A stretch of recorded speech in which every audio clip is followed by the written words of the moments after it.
ಮೊದಲನೇದಾಗಿ ತೋರಿಸ್ತಾ ಇರೋದು ಪಂಪ್ಕಿನ್ ಚಪಾತಿ, ಸಿಹಿ ಕುಂಬಳಕಾಯಿ ಚಪಾತಿ ಅಂತೀವಲ್ಲ ಅದು. ಎರಡನೇದಾಗಿ ನಾನು ತೋರಿಸ್ತಾ ಇರೋದು ನಿಮಗೆ ಬೀಟ್ರೋಟ್ ಚಪಾತಿ. ಸೊ ಸ್ನೇಹಿತರೆ, ಈ ಎರಡು ಚಪಾತಿಲಿ ಏನು ವಿಶೇಷ ಅಂತ ಹೇಳಿದ್ರೆ, ನಾನಿಲ್ಲಿ ಬಳಸ್ಕೊಂಡಿರುವಂಥದ್ದು ಜವೆ ಗೋಧಿ ಹಾಗೆ ತರಕಾರಿಗಳನ್ನು. ಸೊ ಇದನ್ನು ಮಾಡೋದು ಹೇಗಂತ ನೋಡೋಣ ಬನ್ನಿ.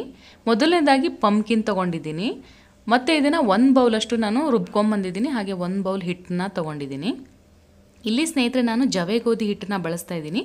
1 ಕಪ್ ಜವೆ ಗೋಧಿ ಹಿಟ್ಟಿಗೆ 1 ಕಪ್ ನಾವು ಈ ಗ್ರೇಟ್ ಮಾಡಿಕೊಂಡು ಅಥವಾ ರುಬ್ಕೊಂಡು ಬಂದಿರುವಂತಹ ತರಕಾರಿನ ಸೇರಿಸ್ಬೇಕಾಗತ್ತೆ. ಯಾವುದೇ ತರಕಾರಿ ಬಳಸಿದ್ರೂ ನೀವು ಇದೇ ರೀತಿ ಮಾಡ್ಬೋದು. ಸೊ ಇದು ನಾನು ಇಬ್ಬರಿಗೆ ಸರ್ವ್ ಮಾಡೋ ಥರ ಒಂದು 3 ಚಪಾತಿ ಆಗೋ ಥರ ನಾನು ಮಾಡ್ತಾಯಿದ್ದೀನಿ. ಸೊ 1 ಬೌಲ್ ನೀವು ಹಿಟ್ಟು ತೊಗೊಂಡ್ರೆ ಆಲ್ಮೋಸ್ಟ್ 6 ಚಪಾತೀಸ್ ಆಗುತ್ತೆ. ಸೊ ಇದನ್ನು ನಾವು ನೀಟಾಗಿ ಕಲಿಸ್ಕೊಂಡು ಒಂದು ಸ್ವಲ್ಪ ಎಣ್ಣೆ ಸವರಿ ಒಂದು 1/2 ಅವರ್ ಇದನ್ನು ಪಕ್ಕಕ್ಕೆ ಇಡಬೇಕು. ಆಮೇಲೆ ಚಪಾತಿನ ಲಟ್ಟಿಸ್ಕೊಳ್ಳೋದು. ಸೊ ನೋಡಿ, ಈಗ ನಾನು ಎಣ್ಣೆ ಸವರಿಟ್ಟಿದ್ದೆ, ಈಗ ಚೆನ್ನಾಗಿ ನೆಂದಿದೆ ಹಿಟ್ಟು.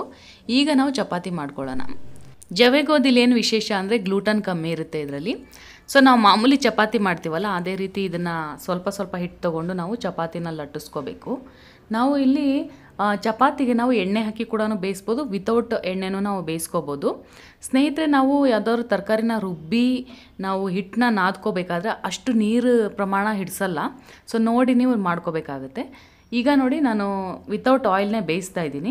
ಸೊ ಯಾವುದೇ ತವಾ ತೊಗೊಳ್ಳಿ, ನೀವು ಅದ್ರ ಮೇಲೆ ವಿತೌಟ್ ಆಯಿಲಲ್ಲೇ ಬೇಯಿಸ್ಬೋದು.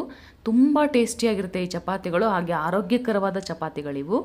ಸೊ ನೀವು ಯಾವುದಾದ್ರು ವೆಯ್ಟ್ ಲಾಸ್ ಮಾಡ್ತಾಯಿದ್ರೆ ಅಥವಾ ನೀವು ಯಾವುದಾದ್ರು ಆರೋಗ್ಯ ಸಮಸ್ಯೆಯಿಂದ ಬಳಲ್ತಾ ಇದ್ದರೆ, ನಿಮಗೆ ಮಾಮೂಲಿ ಚಪಾತಿ ತಿಂದರೆ ಆಗೋದಿಲ್ಲ, ಜೀರ್ಣಕ್ಕೆ ತುಂಬ ಸಮಸ್ಯೆ ಆಗುತ್ತೆ ಅಂತ ಅಂದ್ಕೊಳಂಗಾಗಿದ್ರೆ ನೀವು ಜವೆ ಗೋಧಿ ಹಿಟ್ಟನ್ನು ಜೊತೆಗೆ ಈ ರೀತಿ ತರಕಾರಿನ ಮಿಕ್ಸ್ ಮಾಡಿ ಮಾಡ್ಕೋಬೇಕು. ಸೊ ನಾನು ಮಾಡ್ತಾ ಇರೋ ಚಪಾತಿ ಎಷ್ಟು ಚೆನ್ನಾಗಿ ಬರ್ತಾಯಿದೆ, ಆಮೇಲೆ ಎಷ್ಟು ಕಲರ್ಫುಲ್ ಆಗಿದೆ ನೋಡ್ತಿದ್ದೀರಾ. ಮಕ್ಕಳಿಗೂ ಕೂಡ ತುಂಬ ಇಷ್ಟ ಆಗುತ್ತೆ ಇದು. ನೀವು ಬಾಕ್ಸಿಗೆ ಕಟ್ಟೋಕ್ಕೂ ಮಾಡ್ಬೋದು ಇದನ್ನು. ಸೊ ಯಾವುದೇ ಇದನ್ನು ಪಲ್ಯಗಳ ಜೊತೆ ಅಥವಾ ಚಟ್ನಿಗಳ ಜೊತೆ ಸೇವಿಸಿದ್ರೆ ತುಂಬಾ ರುಚಿಯಾಗಿರುತ್ತೆ. ಸೊ ನೆಕ್ಸ್ಟ್ ನಾವು ಬೀಟ್ರೋಟ್ ಪಲ್ಯನ ಮಾಡೋದು ಹೇಗಂತ ನೋಡೋಣ ಬನ್ನಿ. ಸೊ ಬೀಟ್ರೋಟ್ ಪಲ್ಯಕ್ಕೂ ಸ್ನೇಹಿತರೆ, ಬೀಟ್ರೋಟ್ನ ನಾನು ತುರ್ಕೊಂಡು ತೊಗೊಂಡಿದ್ದೀನಿ. ಹಾಗೆ ಸೇಮ್ 1 ಕಪ್ ಹಿಟ್ಟಿಗೆ 1 ಕಪ್ ನಾನು ಬೀಟ್ರೋಟ್ನ ತೊಗೊಂಡಿದ್ದೀನಿ. ಸೊ ಇಲ್ಲಿ ಉಪ್ಪು ಸೇರಿಸೋ ಹಾಗಿಲ್ಲ. ಮೊದಲು ನಾವು ಈ ತರಕಾರಿಯಲ್ಲಿ ಉಳಿದಿರೋಂತಹ ನೀರಲ್ಲೇ ನಾವು ಹಿಟ್ಟನ್ನ ಕಲಿಸ್ಕೋಬೇಕು. ಸೊ ಆಮೇಲೆ ನೀರೇನಾದರೂ ರಿಕ್ವೈರ್ಮೆಂಟ್ ಇದ್ದರೆ ನೋಡಿಕೊಂಡು ಸ್ವಲ್ಪನೇ ನೀರು ಹಾಕ್ಕೊಂಡು ಕಲಿಸ್ಕೋಬೇಕು. ಒಂದೇ ಸಲ ನೀರು ಹುಯ್ದು ಬಿಡಬೇಡಿ, ಯಾಕಂದರೆ ತುಂಬ ತೆಳುವಾಗಿಬಿಡುತ್ತೆ.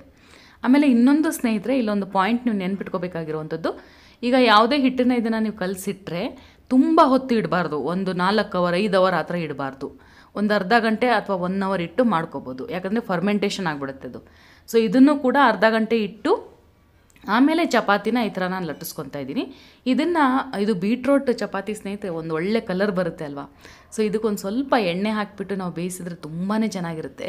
ಹಾಗೆ ಅಷ್ಟೇ ರುಚಿ ಇರುತ್ತೆ ಈ ಚಪಾತಿಗಳು. ಒಂಥರ ಈ ಜವೆ ಗೋಧಿ ಈ ತರಕಾರಿಗಳು ಮಿಕ್ಸ್ ಮಾಡಿ ಮಾಡಿದಾಗ ಎಷ್ಟು ರುಚಿಯಾಗಿರುತ್ತೆ ಗೊತ್ತಾ ಚಪಾತಿ, ನಿಜವಾಗ್ಲೂ. ಇಲ್ಲಿ ಕೊಬ್ಬರಿ ಎಣ್ಣೆನ ಹಾಕಿ ಬೇಯಿಸ್ತಾ ಇದ್ದೀನಿ, ತುಂಬಾ ಟೇಸ್ಟಿಯಾಗಿರುತ್ತೆ, ಒಂದು ಸ್ವೀಟ್ ಟೇಸ್ಟ್ ಕೊಡುತ್ತೆ ಕೂಡ.